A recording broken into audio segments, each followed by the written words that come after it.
I am alive and well, which maybe not. I'm fine. Don't get me wrong, when I wake in the morning, all of these feelings are gone. So I am making this video a year earlier than I thought I was gonna make it. You know, I was planning to take a gap year. I was so ready for it. I was like, okay, gap year, get my life in order in London, and then go to university, you know, take a year off, because a lot of studying is going on. But then as I was like researching a university one day, I realized Brexit. Basically, I knew Brexit was happening, but I was so sure that, like, you know, Brexit, like in the next like 2 years, like nothing's really gonna change yet. It's too soon. So basically in London, if you live in the EU right now, you pay like 9,250 per year. But if you're international, you pay like 29,000 per year or something around those like crazy numbers. And I don't have 29,000 per year, so I don't even know if I can go to university next year, but I think next year I can still go and it still won't change anything. But now I have to go next year, and to be honest, I'm excited, but now I'm scared because I'm gonna have to go to university and work full-time. So this is gonna be my first time living alone, my first time in university, and my first time working in 1 month. Like, so basically I'm gonna be applying to university in London, and you're gonna go through the stress with me because it is currently, wait, what day is it? The 23rd of August 2019. So I got time. I'm basically freaking out because I didn't research much, because I was like, you know what, I'm gonna have a gap year there, so like I'm gonna have a year to like figure out everything, like where I apply, like writing my statement. Oh my god, my personal statement. I live in Ireland and I do 9 leaving cert subjects when most people do around 7. So I'm already, like, my brain is the definition of stress. So now I also need to work on my personal statement. Oh my god, I'm just complaining right now. I don't want to complain. I'm like happy. What? I'm not. Well, the only negative of me not doing a gap year is if I was to do a gap year, I would very likely get a maintenance loan. But because I'm not going to do a gap year, I don't think I am eligible for a maintenance loan. So I'm going to have to work full time while I'm in university. But I can't work full time if I have classes during the day, which means I'm like 99% sure that I'm gonna have to attend an evening time university, and there's a really good one and it's in the center of London, and I like it, but I had like goals set on Imperial and UCL, and the evening time university is a part of UCL. I was super wrong. It is not a part of UCL. It is a part of UOL, which is not the same, but it's still connected to UCL because UCL is also a part of UOL. Update number 1, I have made my Ucas account, but like there's nothing interesting in there. Like, it's just my personal details and my like the subject that I do and my junior cert results. This is what really worries me with my application. They accept you and they give you an offer, and I think whatever offer they give me, like I'm pretty sure I can most definitely get it. But the thing is, I'm really bad at writing and I got horrible junior cert results, which if you live in England, junior cert is kind of like an equivalent to GCSEs. But the thing is, now I can get really good grades. Like right now I know if I have my mind set on a certain grade, I can get that grade. Like I have time. I will study 20 hours. Okay, not 20 hours. But the thing is, I'm scared that they're gonna look at my application, they're gonna look at my statement and my junior cert results, and they're just gonna see that I used to be a horrible student, and they're not gonna let me in to their university. And also my statement is gonna be horrible because I'm not a good writer. I'm sorry that I just made all of this sound extremely stressful. Let me log in to Ucas BRB.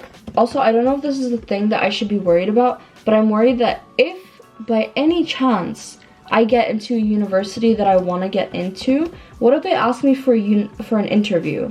That's a no for me right now. I don't know. I'm just no. So when you log in, you have this little like checklist that you have to complete here before you apply. I have not put in my choices. I mean, I put in like one, but I was just kind of trying to see how it works. And I have my junior cert grades put in, and it just makes me look horrible. Like, it just makes me look like such a bad student, and I'm just afraid that they're not going to want to let me into my course, because my course is not like that, like computer science, they want some high grades, like they demand some high grades. Also, there's like employment references. I've never had a job in my life, so I mean that just makes me seem even better. Wow. My statement has to be 4,000 characters.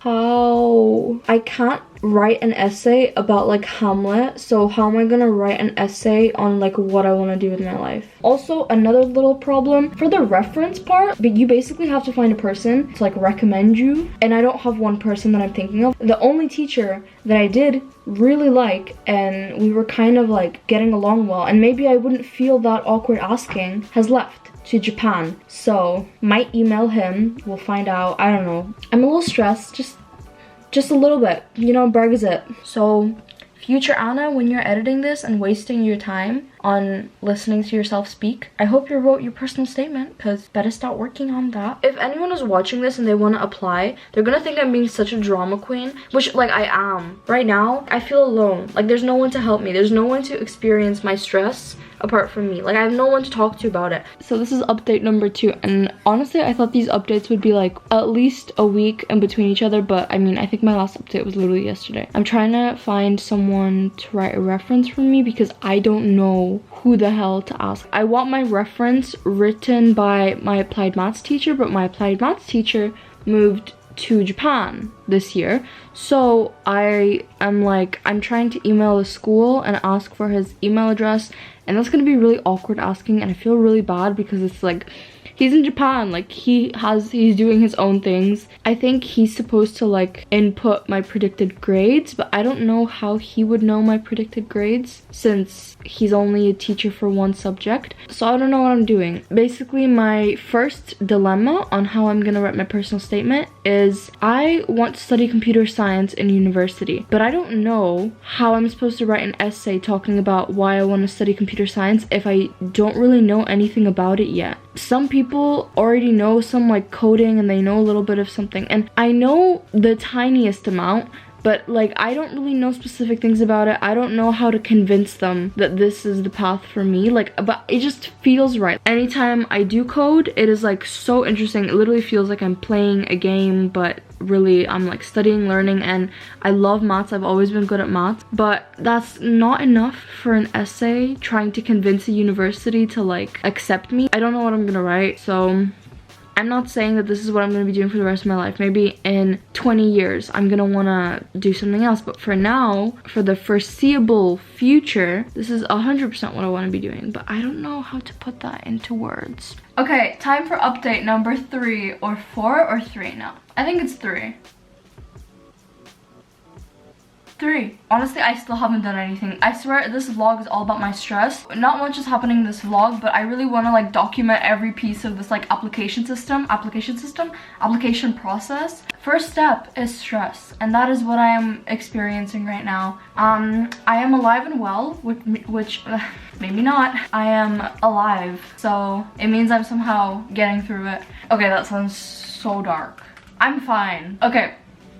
Yesterday was my first day of school. We only had school for like 2 hours, so we literally came in for like a timetable and a speech about universities. In our assembly, my guidance counselor was like, "Hi, welcome. Anyone who has to apply to like Ucas, come to my office." And I was like, we're gonna be best friends this year. I'm gonna be in her office probably every week. She's really nice. I'm excited for her to help me. I think we've gotten close because last year there was a moment where I was so sure I could be exempt from Irish. Actually, no, legally I am allowed to be exempt from Irish. My school just doesn't want me to be exempt from Irish, but I cried in front of her for about 15-20 minutes straight, so you know, we're close. We're basically best friends now. Hopefully she helps me because I need help. Anyway, tomorrow is my first official day of school, like full day in school. So today is like a day off in the middle, so I'm gonna start writing my personal statement. I don't know how the hell. I'm gonna start writing a plan. I'm gonna start like looking up things I can talk about. So yeah, I thought I was gonna make a long video of my whole process on Ucas, but I have too many thoughts in my brain. I have too many like emotions, And I just realistically, that video is going to be 2 hours long, so we're going to break it up into parts. This is my university application Ucas process experience stressful emotions release. Yeah, hope you enjoy. Step 1, which is stress, is not over, but we're gonna ignore it because we don't have time for that. We're gonna start writing our personal statement. Yeah, peace out. See you guys next time. Getting into university diaries. I'm sweating right now because I'm stressed. That's nice. Okay, bye. Don't get me wrong, when I wake in the morning, all of these feelings are gone. Why are you here in the back of my mind?